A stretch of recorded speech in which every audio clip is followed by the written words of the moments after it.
పాకిస్తాన్‌తో అక్కడికి వెళ్లి యుద్ధం చేయడం అయిపోయింది. ఇప్పుడు పాకిస్తానీలు మాయలో పడిన వాళ్ళు గావచ్చు, లేదా పాకిస్తానీలకి అమ్ముడుపోయిన వాళ్ళు గావచ్చు, లేదా పాకిస్తాన్ తరపున భారతదేశంలో యుద్ధం చేసే వాళ్ళ మీదన దృష్టి సారించాల్సొచ్చింది. స్లీపర్ సెల్స్ పెద్ద ఎత్తున భారతదేశంలో ఉన్నాయి. ఎలాంటి ఇన్ఫర్మేషన్ వచ్చిందో తెలీదు గానీ, భారీ ఎత్తున దేశవ్యాప్తంగా రైడ్స్ జరుగుతున్నాయి. హర్యానాలో యూట్యూబర్ జ్యోతి దొరకడం ఒక ఎత్తైతే, అదే హర్యానాలో ఇంకొక స్కూల్ విద్యార్థి దొరికాడు. అదే సందర్భంలో ఢిల్లీలో ఇద్దరు ఎల్ఈడి బాంబులు పేల్చగలిగినటువంటి వాళ్ళు దొరికారు. ఉత్తరప్రదేశ్లో 149 స్లీపర్ సెల్స్ దొరికారు.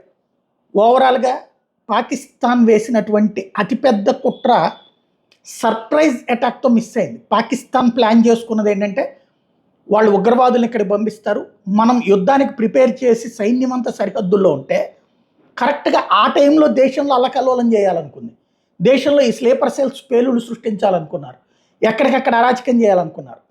అలాంటి వాళ్ళ కుట్రల్ని ఇప్పుడు మిస్ అయిపోయింది. ఎందుకని? మనం యుద్ధం చేస్తున్నట్టు చెప్పలేదు, ఉన్నటువంటి సర్ప్రైజ్ అటాక్ చేసాం. ఆ తర్వాత సర్ప్రైజ్గా వాళ్ళ యుద్ధంలో వాయించి వదిలిపెట్టేశాం.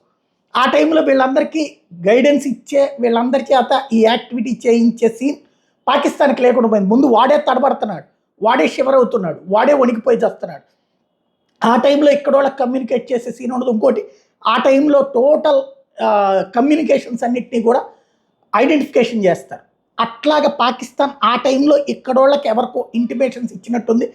ఆ కమ్యూనికేషన్స్ని జామ్ చేశారు. ఆ కారణంగా ఇంతమంది స్లీపర్ సెల్స్ దేశవ్యాప్తంగా కనీసం 300-400 చోట్ల సెర్చెస్ జరుగుతున్నాయి. 300-400 చోట్లను అదుపులోకి తీసుకున్నటువంటి సంఘటనలు చోటు చేసుకున్నాయి. స్లీపర్ సెల్స్ మీద భారీ ఎత్తున విరుచుకుపడుతున్నటువంటి పరిస్థితి ఉంది. ఒక్కొక్కళ్ళు బయటపడుతున్నటువంటి పరిస్థితి ఉంది. ఇక్కడ ఉన్నటువంటి సమాచారాలు చేరవేసిన వాళ్ళు అక్కడ వాళ్ళ కోసం ఇక్కడ అరాచకాలు చేయడానికి ప్రిపేర్ అయినటువంటి వాళ్ళ జాతకాలు బయటపడుతున్నాయి. దీన్ని బట్టి పాకిస్తాన్ అప్పుడు చెప్పినటువంటి 2.5 కుట్ర, ఈ 0.5 గాళ్ళు వీళ్ళే అనమాట. ఈ దేశంలో పుట్టి ఆడామగా కానీ జాతిగా వాళ్ళైనా నయం, హిజ్రాలైనా సరే వాళ్ళు బాధ్యతగా ఉంటారు. కానీ ఈ వెధవలు మాత్రం ఈ దేశంలో పుట్టి ఈ దేశాన్ని నాశనం చేయాలని కోరుకునే పరాయి దేశపు తొత్తులుగా బ్రతికేటటువంటి వాళ్ళ సంగతి తేల్చే పనిలో ఉన్నారు ఇప్పుడు.